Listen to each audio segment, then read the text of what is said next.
All right, let's just dive right in, shall we? Welcome to This Explainer. Today, we are unpacking the underlying mechanics of a classic internet phenomenon, specifically looking at some fascinating source material from the Laugh Trapped channel. Now, on the surface, this just looks like a goofy compilation of funny clips. But when we actually analyze the transcript and break down the structure, we see an absolute masterclass in building tension, setting the stakes, and basically just overwhelming human self-control. This isn't just about humor, guys. It is a grueling endurance test. So here is our roadmap for today's endurance test. We'll start with the ultimate self-control test, move right into surviving the beginner round, escalate things to the pro level, and finally, we'll face the impossible final frontier. Okay, let's kick things off with Section 1, the ultimate self-control test, and analyze those stakes. Right from the opening seconds, the source material sets an incredibly high and dramatic bar. It doesn't ease you in with, a light chuckle. Instead, it strictly demands no laughing, not even a tiny smirk.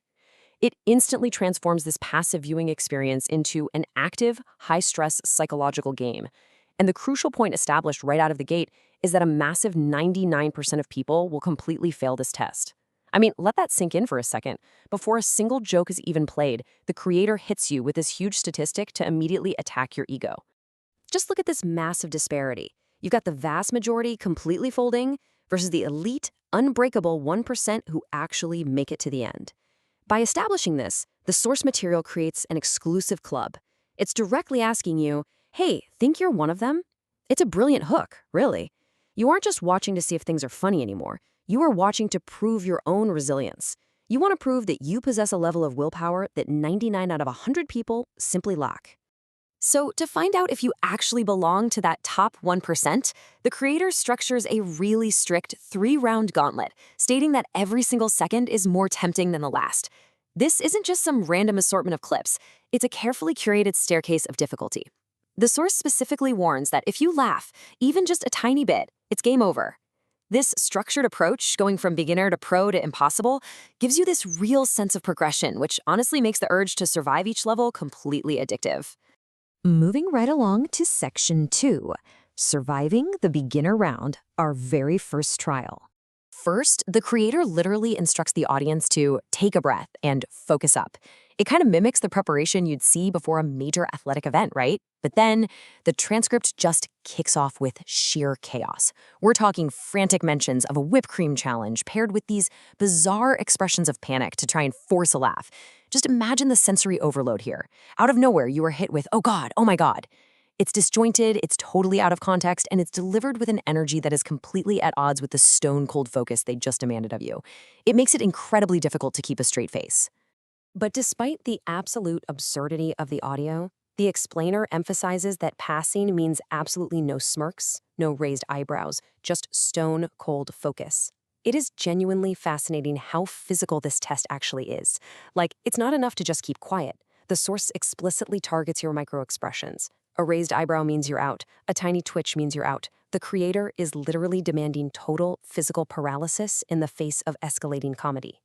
All right, let's jump into Section 3, escalating to pro level, where the pressure really mounts. So, surviving round 1 actually earns you some praise from the creator, validating that, yeah, you are built differently. But watch out, because this praise is a total trap. It's just a brief moment of relaxation before the pressure dramatically ramps up. And this is where most people fold. To break your focus, you are hit with this disjointed, chaotic stream of consciousness. We're talking stuff ranging from computers to palms. That bummy is that computer. This is like a palm or something. This pro level completely abandons traditional punchlines. Instead, it uses pure, confusing absurdity to catch your brain off guard. And when the brain is confused, the natural human reaction is often just to laugh.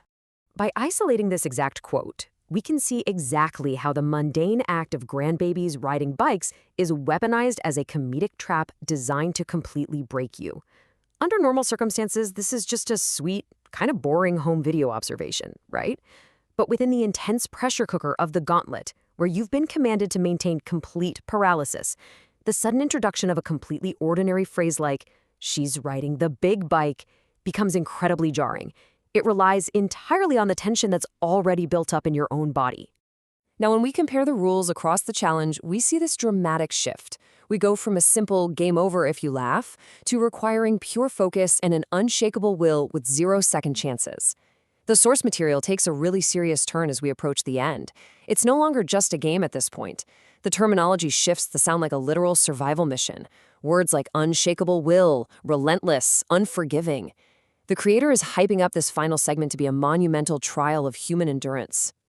Which brings us to Section 4, the impossible final frontier, the ultimate trial.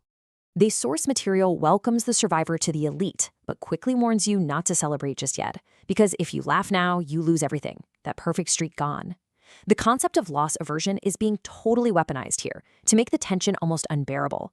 You've invested your time, you survived this long, and the audio clips in this section reach an absolute fever pitch of nonsense. Steve, gonna do, not hit me, no, my castle. It demands pure concentration just to avoid losing that streak. At this point, the challenge isn't even about jokes anymore. It's about not breaking under the bizarre heavy weight of the noise being thrown at you. The explainer concludes by elevating those who actually maintain their perfect streak to literal legendary status. The reward for all this psychological manipulation and enforced physical stillness isn't a physical prize, it's a title. And it's an incredibly smart community-building tool for the channel. The source material validates the 1% who made it, and then immediately funnels all that pride into a call to action, encouraging them to subscribe and comment to boast about their victory. So, considering the absolute chaos we just analyzed together, did you crack along the way, or are you truly untouchable? We've seen exactly how escalating tension, pure absurdity, and psychological stakes are used to break viewers down. It is a really fascinating look at internet culture and the psychology of self-control. So, I'll leave you with this final thought. In a world that constantly throws total nonsense your way, is absolute stone-cold focus a superpower, or is it just a really good way to miss the joke?